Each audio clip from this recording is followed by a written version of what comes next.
ನಾನು ಒಂದು ವಿಚಾರನ ಬಹಳ ಸ್ಪಷ್ಟವಾಗಿ ನಾನು ಎಡ ಬಲ ಬಿಜೆಪಿ ಕಾಂಗ್ರೆಸ್ ಅದೆಲ್ಲವನ್ನ ಪಕ್ಕಕ್ಕಿಟ್ಟು ನಾನೊಬ್ಬ ಈ ಸಮಾಜದ ಒಬ್ಬ ನಾಗರಿಕಳಾಗಿ ನಾನು ಏನು ಮಾತನಾಡ್ತೀನಿ, ಒಬ್ಬ ಪತ್ರಕರ್ತಲಾಗಿ ನಾನು ಏನು ಹೇಳಕ್ ಇಷ್ಟಪಡ್ತೀನಿ ಅಂದ್ರೆ ಕಾಂಗ್ರೆಸ್ ಸರ್ಕಾರ ಬಂದಾಗ ತುಷ್ಟೀಕರಣ ಮಾಡುತ್ತೆ ಅನ್ನುವಂಥ ವಿಚಾರ ಇರಬಹುದು, ಅಥವಾ ಬಿಜೆಪಿ ಸರ್ಕಾರ ಇದ್ದಾಗ ಹಿಂದೂಗಳ ಮೇಲೆ ಕೇಸ್ ಹಾಕಲ್ಲ, ಕಾಂಗ್ರೆಸ್ ಸರ್ಕಾರ ಇದ್ದಾಗ ಮುಸ್ಲಿಮರ ಮೇಲೆ ಕೇಸ್ ಹಾಕಲ್ಲ ಅನ್ನೋದು ಬಹಳ ಸ್ಪಷ್ಟವಾಗಿ.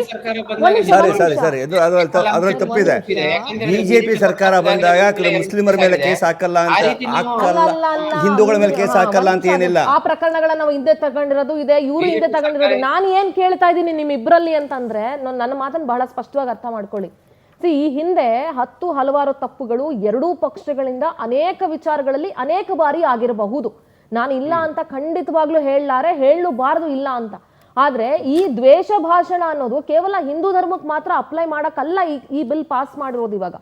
ಈಗ ಯಾವುದೇ ಧರ್ಮದವರು, ಯಾವುದೇ ಜಾತಿಯವರು, ಸ್ವತಃ ಕಾಂಗ್ರೆಸ್ ಅಲ್ಲಿ ಡಿ.ಕೆ. ಶಿವಕುಮಾರ್ ಆಗ್ಲಿ, ಸಿಎಂ ಆಗ್ಲಿ, ಮತ್ತೊಬ್ಬರಾಗ್ಲಿ, ಯಾರೇ ಮಾತಾಡಿದ್ರು ಅವ್ರ ವಿರುದ್ಧನೂ ಕ್ರಮ ಆಗುವಂತ ಬಿಲ್ ಅಲ್ವಾ?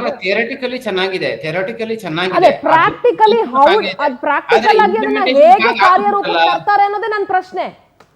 ನಿಮ್ಮ ವಿಚಾರ ಸರಿ ಇದೆ. ಬಿಲ್ ಅಲ್ಲಿ ಪ್ರಾರಂಭಿಕ ಪ್ರಿಯಾಂಬಲ್ ಅಲ್ಲಿ ಬರೆದಂತ ಉದ್ದೇಶನೂ ಅದೇ ಇದೆ. ಆದ್ರೆ ಇಂಪ್ಲಿಮೆಂಟೇಶನ್ ಅನ್ನು ಹಾಗೆ ಮಾಡುದಿಲ್ಲಲ್ಲ.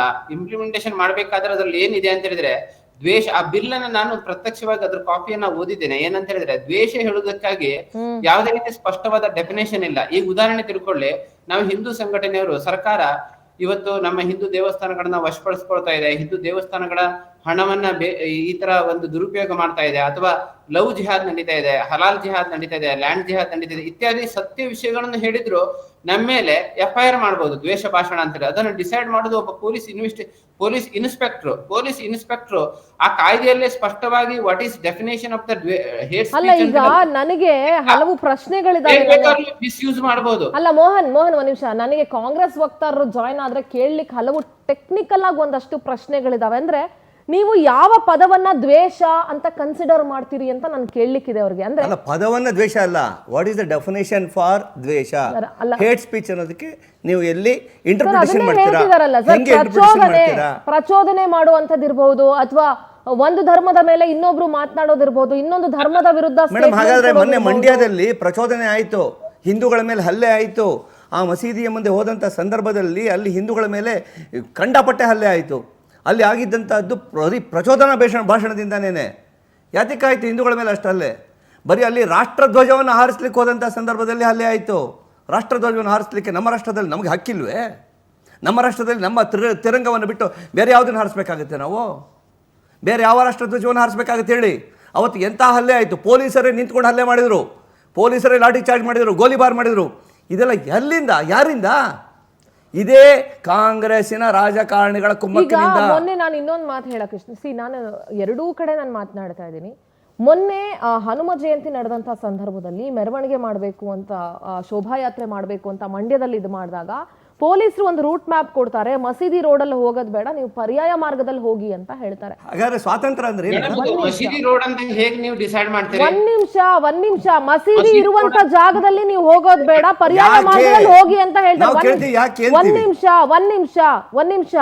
ನಿಮಿಷ ನಾನು ಹೇಳಕ್ ಬಿಡಿ. ನೀವ್ ಯಾಕೆ ಅಂತ ಕೇಳಿದ್ರೆ ಅಲ್ಲಿ ಹೋಗಿ ಮತ್ತೆ ಏನು ಗಲಾಟೆ ಆಗಬಾರದು ಅಂತ. ಹಾಗಾದ್ರೆ ನನ್ನ ದೇಶದಲ್ಲಿ ನಾನು ಒಬ್ಬ ಹಿಂದೂವಾಗಿ ಇಲ್ಲಿ ಹುಟ್ಟು ಸನಾತನ ಧರ್ಮದಲ್ಲಿ ನಾನು ಬೆಳೆದು ಬಂದು ಸನಾತನ ಧರ್ಮೀಯನಾಗಿ ನನ್ನ ಜಾಗದಲ್ಲಿ ನಾನು ಜೈ ಶ್ರೀರಾಮ್ ಹೇಳಲಿಕ್ಕೆ ನನಗೆ ಹಕ್ಕಿಲ್ಲ ಅಂತಂದ್ರೆ ಪ್ರಶ್ನೆ ಇದು. ಈ ರಸ್ತೆಯಲ್ಲಿ ಹೋಗ್ಬೇಡಿ ಅಂತ ಹೇಳಿ ನಿಮ್ಗೆ ಯಾವ ಹಕ್ಕಿದೆ? ಈ ರಸ್ತೆಯಲ್ಲಿ ಹೋಗ್ಬೇಡಿ ಅಂತ ಹೇಳಲಿಕ್ಕೆ ಏನಕ್ಕಿದೆ? ಹಕ್ಕು ಎಲ್ಲಿದೆ? ಯಾವ ಕಾನೂನಿನಲ್ಲಿದೆ? ಹೋಗಬೇಡಿ ಈ ರಸ್ತೆಯಲ್ಲಿ ಅಂತ ಹೇಳಲಿಕ್ಕೆ, ಈ ರಸ್ತೆಯಲ್ಲಿ ಹೋಗಬೇಡಿ ಅಂತ ಹೇಳಲಿಕ್ಕೆ ಯಾವ ಕಾನೂನಿನಲ್ಲಿದೆ? ಅವ್ರು ಬಂದೋಬಸ್ತ್ ಮಾಡ್ಕೋಬೇಕು. ಕೇಳಿಸ್ಕೊಳ್ಳಿ, ಅದನ್ನೇ ನಾನು ಅವ್ರು ಬಂದೋಬಸ್ತ್ ಮಾಡ್ಕೊಳ್ಳೋದು ಅವ್ರ ಕರ್ತವ್ಯ, ಅವ್ರ ಕರ್ತವ್ಯ ಅದು. ಎಲ್ಲೋ ಮೇಲಿನಿಂದ ಛಾವಣಿ ಮೇಲಿಂದ ಕಲ್ಲೊಡೆಯೋದಲ್ಲ. ಒಂದ್ ನಿಮಿಷ ರಾಘವೇಂದ್ರ ಅವರೇ, ಮಾರ್ಗ ಬದಲಾಯಿಸಿ ಮಾತಾಡ್ಬೇಡಿ. ಒಂದ್ ನಿಮಿಷ ನಾನು ಹೇಳ, ಛಾವಣಿ ಮೇಲಿಂದ ಕಲ್ಲೊಡೆಯೋದಲ್ಲ. ಅವರು ಫ್ಲೈಟ್ ಅಲ್ಲಿ ಹಾರ್ಕೊಂಡು ಹೋಗಿ ಅಂತ ಪೊಲೀಸರು ಹೇಳಿಲ್ಲ. ಪೂರ್ತಿ ಅರ್ಥ ಮಾಡ್ಕೊಳ್ಳಿ, ಅರ್ಥ ಮಾಡ್ಕೊಂಡು ಆಮೇಲೆ ಮಾತಾಡಿ. ಕೇಳಿಸ್ಕೊಂಡ್ರಿ, ನಮ್ಮ ಭಾರತ ದೇಶದಲ್ಲಿ ಫಸ್ಟ್ ಕೇಳಿಸ್ಕೊಳ್ತಾ ಇದೀವಿ ಮೇಡಮ್.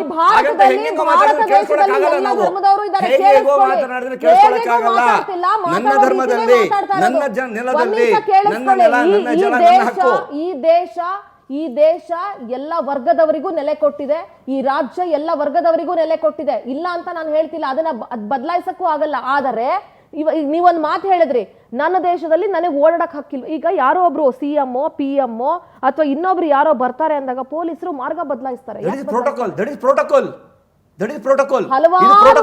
ಪೂರ್ತಿ ಕೇಳಿಸ್ಕೊಳ್ಳಿ. ಪ್ರೋಟೋಕಾಲ್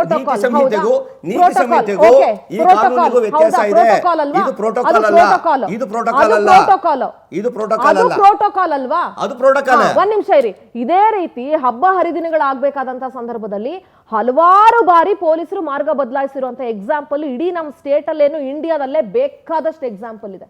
ಹಾಗಂತ ನೀವು ಪೊಲೀಸರಿಗೆ ಹಂಗಾರೆ ಎಲ್ಲದಕ್ಕೂ ಕ್ವೆಶ್ಚನ್ ಮಾಡಿ, ನಮ್ ರೈಟ್ಸ್ ಇದು ನಾವ್ ಇದೇ ರೋಡಲ್ಲಿ ಓಡಾಡ್ತೀವಿ ಅಂತ ಕ್ವೆಶ್ಚನ್ ಮಾಡಿ. ನೀವು ಆ ಕ್ವೆಶ್ಚನ್ ಮಾಡಿದಾಗಲೇ ಈ ರೀತಿಯ ಕೇಸುಗಳು ಕ್ವೆಶ್ಚನ್ ಮಾಡಿ. ನೀವು ಕ್ವೆಶ್ಚನ್ ಮಾಡಿದಾಗಲೇ ಮಾಡಿ. ಹಲವಾರು ಕಡೆ ಮೇಡಮ್, ಈಗ ನನಗೆ ಅವಕಾಶ ಕೊಡಿ. ನೀವು ಮಾತಾಡಿದ್ರಿ ಹಲವಾರು ಕಡೆ ಡೈವರ್ಟ್ ಮಾಡಿದ್ರೆ ಕ್ವೆಶ್ಚನ್ ಮಾಡಿದ್ರಿ. ಈಗ ನಾನು ಹೇಳ್ತೀನಿ ಕೇಳಿ. ಹಲವಾರು ಕಡೆ ಇದೇ ರೀತಿಯಾಗಿ ಭಾವೈಕ್ಯತೆಯಿಂದ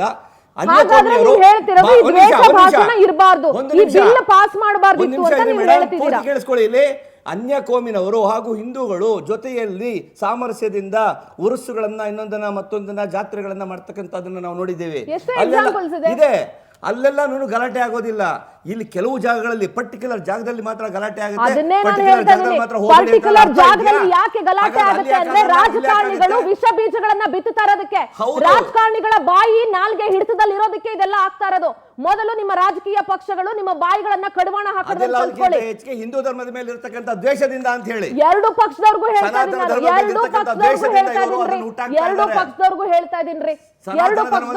ಇದ್ದೀನಿ. ನಾನು ಎರಡು ಪಕ್ಷದವರು ಫಸ್ಟ್ ಅದನ್ನ ಬಿಜೆಪಿನೂ ಅಷ್ಟೇ ಕಾಂಗ್ರೆಸ್ ಅಷ್ಟೇ ಎರಡು ಪಕ್ಷದವರು ಎಲ್ಲಾ ಜಾತಿ ಎಲ್ಲಾ ಧರ್ಮದವರ ಮತಗಳನ್ನ ಪಡ್ಕೊಂಡೇ ನೀವು ಸರ್ಕಾರಗಳನ್ನ ಅಧಿಕಾರಕ್ಕೆ ತಂದಿರೋದು. ನಿಮ್ಮ ಎಲುಬಿಲ್ಲದ ನಾಲಿಗೆಗಳಿಗೆ ಫಸ್ಟ್ ಬೀಗ ಹಾಕದನ್ನ ಕಲ್ತ್ಕೊಳ್ಳಿ ಅಂತ ಹೇಳ್ತಾರೆ.